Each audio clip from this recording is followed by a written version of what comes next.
And welcome back to the Homemade Podcast of Sports with your host, Jay Pops. Guys, this is breaking news. Breaking. Guys, please forgive me if my little girl comes out here. But hey, man, I have to break this news now. Per Billy Lucha and a couple of more other media outlets such as On3, ESPN as well, because I'm now seeing those guys. Go ahead and verify it. The new head coach for that Texas A&M football program will be Mike Elko. I'm going to say that once again. It will be Duke's head coach, Mike Elko. That will be the new head coach for that Texas A&M football program. What does that mean going forward? That's a pretty good darn thing that feels good. Last night, man, we got a lot of things that was saying that Mark Stoops was going to be the next head coach. I will say this just as well as Billy Lucha had put out there to actually clarify this. Mark Stoops was indeed going to be the next head coach at Texas A&M University. Okay, Billy Lucha said this on today, and he actually went on ahead and he clarified this. He honestly said that, hey man, Mark Stoops was coming. He don't care about what others that's with Mark Stoops and that Kentucky football program was saying out there. Mark Stoops was indeed going to be the next head coach. That's just that. Okay. However, what changed that whole outcome? The negative impact that was put out there last night. And I'm going to say this once again. The negative impact that was put out there on last night when we were all pretty much told that Mark Stoops will be the next head coach. That done some damage and that caught up to a lot of guys at the top of the food chain for Texas A&M. That caught up to a lot of guys that's with the Board of Regents. And that ultimately caught up to Ross Bjork. So what happened right there? I'm just going to say this. The deal got canceled. In my honest opinion, the deal got canceled right there on the spot. They couldn't move forward with it. Nobody was pretty much in agreement after seeing what they seen. This is the impact of not only the 12th man, but this is the impact of social media right now. Social media is the impact of a lot of things that goes on in this world. And you quite blatantly seen the impact that social media did regarding Texas A&M head coaching search. First and foremost, I'm going to be honest with you. I wanted Dan Lanning. From the words of Billy Lucha and from what he said, Dan Lanning was never coming here. It was never entrance. It was never interest or none of those things. Caleb DeBoer, yeah, they talk. I'm not going to say Caleb DeBoer talk, but I believe his team, which is his agents or whatever, they all talk. Just so happened, hey, look at what Caleb DeBoer is doing over there at Washington. I don't think Caleb DeBoer wants to leave Washington. I'm just being totally honest with you. Ryan Day, I believe it was some interest there. I'm not totally 100 on that, but I believe it was some interest there. But with Mike Elko, it was always pretty much interest between the two. Now, once again, this is per Billy Lucha here, and this is what he said. He also said that those guys had already had talk last night, leading all the way up into this morning and things like that. I have been following that thing all day. I followed it all last night, and I sat there and I was waiting for a couple of people that I know as well to get with me, but I was especially waiting on Billy Lucha's response to everything. And then, hey, I seen that he had posted on TexAgs and everything like that. And so I said, all right, man, look, if anybody is correct about anything, it's always Billy Lucha when it comes to anything dealing with Texas A&M, especially on the football side of things. That guy has some serious intel, and it's been for over 25 years, all right? But him and his team Even Ryan Brunninger with those recruits and everything like this. Richard Zane, the stuff that he's doing. Those guys know a lot of people within that head, within that organization of the football program, basketball, soccer, baseball, everything. So I believe those guys and I listen to them when they speak, okay? But once again, man, this is breaking news. And this is from everybody as of right now, this is from everybody. Like I say, Mike Elko, which was the Duke's head coach and former defense coordinator up under the Jimbo Fisher era. All right, this was an interesting stat that I seen. Jimbo was 26-9 under defensive coordinator Mike Elko. When he left, Jimbo was 12-12. That shows a lot of things. Okay, that solidifies a lot of things and that show you a lot of things. Another number one statement stat that you guys have to put out there, and I'm sorry, you guys got to live with this. Mike Elko was the reason to why we got a lot of those guys to commit in that number one recruiting class in 2022. Mike Elko helped Jimbo complete that number one recruiting class, and then he left. Okay, he delivered his promise. He told Jimbo he was not going to leave until it's all the way official. But he had already had a done deal with Duke to be the next head coach over there. Just so happened, some of these guys and most of them have not left Texas A&M that was a part of that number one recruiting class. Mike Elko is coming back home. So this is us. This is us Aggie fans. I need all of you guys stand up all across the nation. We welcome you back home, Mike Elko. Welcome back to College Station. I love it. I love that hire. I believe this defense is going to be phenomenal. And also, update. Elijah Robinson isn't going anywhere. I know a lot of you guys were concerned about that. From my understanding and from what I've read and from what I've heard through a couple of sources here, into which I'm going to wait until Billy Lucha confirms everything, Elijah Robinson will have a bigger role. And as of right now, I'm hearing that Elijah Robinson may be your next defensive coordinator for Texas A&M University. So what does that say? What does that say about the rest of that staff? I'm going to tell you right now, the wide receivers coach, Damian Craig, he's not going anywhere. He's not going anywhere at all. I don't believe Bobby Petrino will go anywhere.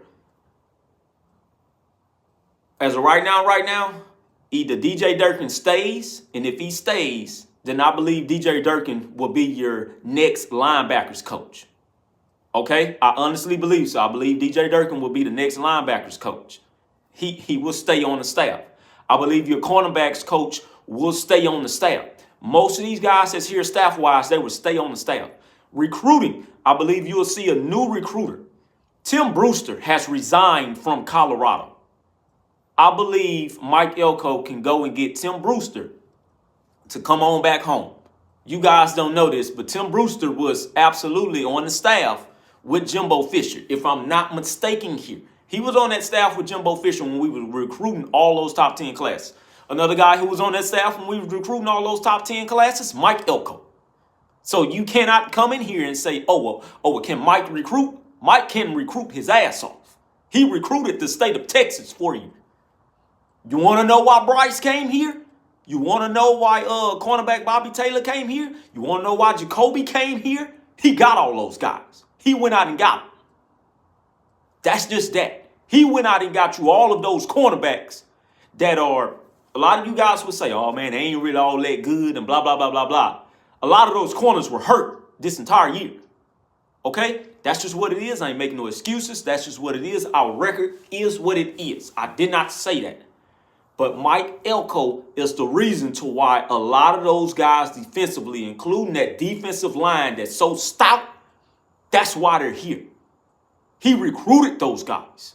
Okay? I'm talking about the guys that came in that number one recruiting class, LT Overton. All right? Elijah Robinson was with him. They both sat in those living rooms. Okay? They all sat in there. They made sure they got those guys.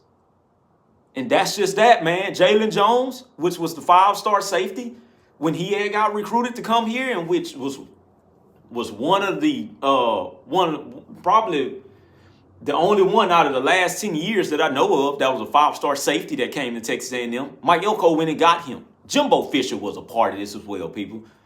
But Mike Elko went and got him to come and play for his defense. So this is a lot, man. This is a lot. And this is a really, really good hire. I understand he was at Duke. Before you guys come in here and say anything about that record, he was at Duke, people.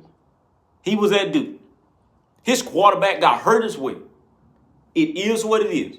But if you was going to tell me that he was going to go out there and he was going to dismantle Clemson in that first game like that, then I would have said you were lying. But he did. He did. He went out there and he blew him out. I know it's Clemson name and all that good this year. It does not matter. That's still the Clemson Tigers at the end of the day. He went out there and he dismantled them at home. He had Duke rocking. Okay? So I can imagine what he's going to do here with the talent that he has. And he's going to continue to be good. I'm going to put this out there right now. Right now. Most of those guys on that roster, if they're not draft eligible right now, most of those guys will stay at Texas A&M. So what will Mike Elko get? He will get a superb veteran roster in 2024. He plays Notre Dame. Guess where he came from? Notre Dame. He's out there. He'll finally get his shot as a head coach at Texas A&M, which is the first game. The first game. Yes, Max is in the transfer portal, but he had Mike Elko had no say so in getting the quarterback golly, man, Max Johnson. I'm sorry, I don't know why his name had went blank. So, yes, that's an update on this as well. Max Johnson has got into the transfer portal. He is a graduate transfer. I commend that young man for everything that he's done, and I wish him well. I have no clue where he's going to go, but he can go inside the SEC, and he can stay down south if he wants to because he's a graduate transfer. Will he go somewhere else? Probably the Pac-12 or the Big 12. I'm going to say the Pac-12 won't be here no more. I'm going to say that he goes most likely to the Big 12. I'm not sure what team, but he'll go to the Big 12 if it's not the SEC. Okay? He's not going back home to LSU. Before anybody comes in here and say that, he's not going back home to LSU. But he is indeed in the transfer portal. It is what it is. And like I say, man, we all wish him the best. I know he's going to go and strive, whatever that may be. If Jimbo Fisher pops up and is a head coach in 2024, he will most likely go over there to wherever Jimbo Fisher is at. And I can honestly say that, okay? I heard a lot of people speak about, okay, but what does that say about Jake Johnson? I have no clue. I don't know right now. I don't. But once again, man, back to Mike Elko being the head coach. That is breaking news. Welcome back home. Welcome back. Welcome back. Do I believe Evan will stay? I believe he will. I believe he will. I'm going to go on record right now and I'm going to say I believe Evan Stewart will stay at home. If he does not stay, hey, I was wrong. It is what it is. Understand, I got a lot of these guys tagged in this video when I put this on Twitter just a minute ago, and Evan Stewart was one of them. So if he's listening, I believe he'll stay at home. I know a lot of people have already called for him to transfer out the program and et cetera, et cetera, et cetera. But I believe he'll stick around. Once again, Evan will come back as a third-year player. Noah Thomas, in which I tagged in this video as well, he will come back as a third-year player. Connor Wegman, he will come back as a third-year player. I believe your offensive line should be a whole lot better in 2024. But I'm honestly say this, man. Depending on what bowl game we go to, and which is most likely the Texas Bowl, I really want to see how these guys perform. If they walk into there and they do what they have to do, then it is. All right, so there it is. I just got the ESPN breaking news. And it said, breaking news. Hold on, let me see here. Breaking news. Texas A&M and Mike Elko agree on deal to become to become the next head coach of Texas A&M University. There it is. So for anybody that wanted to know, hey man, is this real? Blah, blah, blah, blah, blah. This is real. I told you guys once before. Billy Lucha had already reported it. And guys, that's it. That's a done deal. Welcome home, Mike Elko. And we will see what we can do in 2024, man. This is big. This is very big. So guys, shout out to all of you all. Let me go ahead and get on up out of here. I got to run to the store real quick. All the Aggies around the world. Guys, we got who we wanted. And that's that. All right. So make sure you tune in to the podcast Tuesdays and Thursdays. Okay. And make sure that you subscribe. All right. I love all of you guys. Geek 'em Aggies.